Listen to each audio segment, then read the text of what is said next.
Thank you. Senator Cruz. Thank you, Madam Chair. Thank you to each of the witnesses who are here today. Chief Comstock, please thank you for your service, and please express my gratitude to the men and women who were first responders who were there when this horrific tragedy occurred, and thank you for their courage and the difference that each of them makes in the community. Chair Homendy, let me thank you also for the professional way in which the NTSB has approached this accident. I think you have been a truth teller. I think you have managed to avoid politics and focus on the substance of what caused this accident and how we can prevent it. And so it's not that often that we get to thank a public official for doing a good and effective job. I think you provided also some helpful suggestions in your testimony that I'm certain the committee will look closely at the specific suggestions you put forward.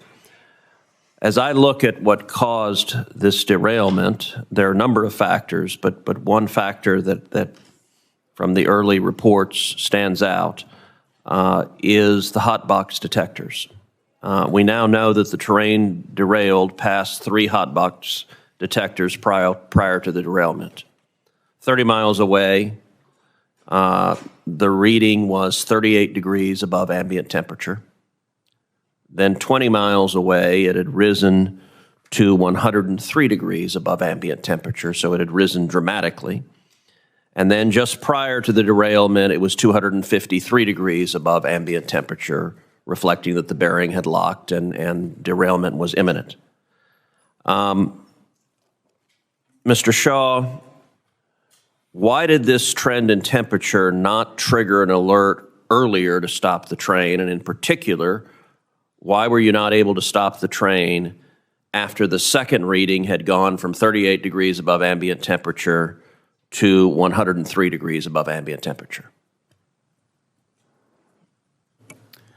Senator, thank you for that question. I'll note that the NTSB report indicated that the crew did nothing wrong, and we certainly thank them for that. The hot box detectors were working as designed, and there were no track defects. Since the derailment and the preliminary results of the NTSB report, we led the rail industry, and the rail industry has also implemented implementation of far more hot box detectors across our network. We're adding 200 hot box detectors on our network to reduce the spacing between our hot box detectors. Our hot box detectors are already spaced amongst the lowest in the industry. And I think Mr. Jeffries had indicated that the entire industry was adding about 1,000 hot box detectors. Mr. Shaw, perhaps you didn't hear my question, so let me ask it again. The first hot box measured 38 degrees above ambient temperature. As I understand, the ambient temperature was about 20 degrees, so that was roughly 58 degrees. 10 miles later, the second hot box measured 103 degrees above ambient temperature. That's an increase of over 60 degrees in 10 miles. Why did Norfolk Southern not stop the train then and examine the bearing to make sure that it didn't melt the axle and that you didn't have a derailment? If you'd stopped then, it would have prevented the derailment. So my question is, why did the second hot box reading not trigger action?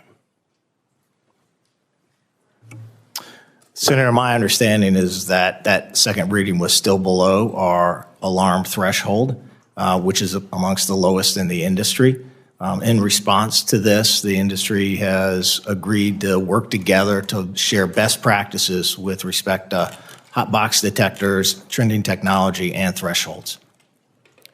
So when you and I visited my office yesterday, you said your threshold is now 170 degrees above ambient temperature. As I understand it, at the time of the derailment, your threshold was 200 degrees above ambient temperature. So you're right, 103 was not 200 degrees. As you and I discussed, I've spoken with your competitors, other Class 1 railroads who have indicated that trending technology and algorithms can measure significant changes in temperature, and in particular can flag that when it goes from 38 degrees to 103 degrees, you need to stop and take a look at it.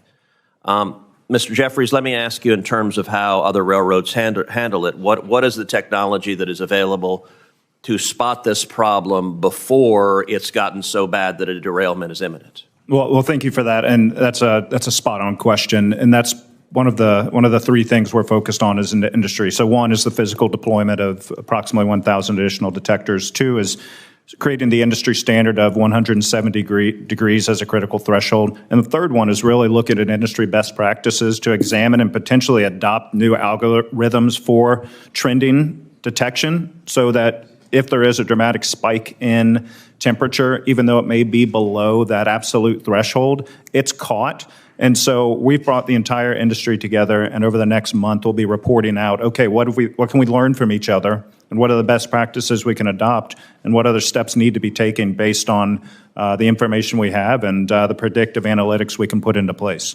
And if I could ask one final question, Yes, and Mr. Whitaker was trying to weigh in there. I don't know if you Mr. Whitaker, sure. I didn't see that, but sure, I would welcome you. Thanks for acknowledging Senator Cruz. I'd like to just make note that trending defect detector technology, from being in the cab of a locomotive, when we pass a defect detector, it trends to a office like Norfolk Southern and Atlanta, Georgia. It doesn't convey to the railroad crews, which is a problem in this incident as well as many others that still continue to this day. What we need as a train crew, which they say they listen, they haven't been listening for quite a while. We need to be notified whenever these trending detectors are seeing this car trend hotter. That way we can keep a better eye on it or even stop, inspect that rail car. Sure. But as it stands right now, even after East Palestine, it's all about moving the train. That's all PSR is. That's all they care about. So right now, they tell the train crew to stop your train, set your brakes in a full service application, then release. And hopefully that releases whatever the case may be. When the safest cause case should be, we stop and go back and inspect. That's what the conductor is there for. That's why a two-person crew is essential. So that's very helpful. So you're saying, if I'm hearing you right, that having real-time reporting of what the sensors are showing for the conductor, the engineer, would be helpful. Mr. Jeffries, are there technological barriers? Are there impediments to giving the crew real-time reporting of what's happening? So I can't get into the technicalities of that, but I will say one thing we are focused on with any sort of regulatory requirement on wayside detectors themselves is that we do need to be given the opportunity to evolve our technology, because continuous onboard detection is the next phase of sensors and detection. And so certainly that's something we're interested in further deploying and further developing. Well, as we're drafting this legislation, I would ask you to please, if there are technological issues we should know about, please let us know, because I have to say what Mr. Whitaker said there makes a lot of sense to me. And if there's a reason it's not yet feasible, we need to know about it, because that seems to me a reasonable element for legislation. Mr. Whitaker, yes, and my time's gone, but go ahead, Mr. Whitaker. I apologize. I do think it's very important to shed some light on this. It is feasible. The technology is there. Several days after East Palestine, we almost had a similar incident in Cleveland area on Norfolk Southern. The crew, the defect detector said no defects to the crew. The train dispatcher came on and said, hey, we have a report of a trending defect detector on the train. We need you to stop and inspect it. Immediately after that, the chief dispatcher, which is the person that controls the whole railroad, told them to keep going. If it were not for an eastbound train passing them and instructing them, hey, your train's on fire. Wow. Stop your train. And we set that car out. They had to walking speed this car 5 miles. So the technology is there. They're just raising and lowering their thresholds to move freight. Thank you. Thank you. Senator Markey. Thank you, Madam Chair. It's clear that for too long, the rail industry has been raking in profits and putting safety on the sidelines. Mr. Whitaker, do you agree that the East Palestine derailment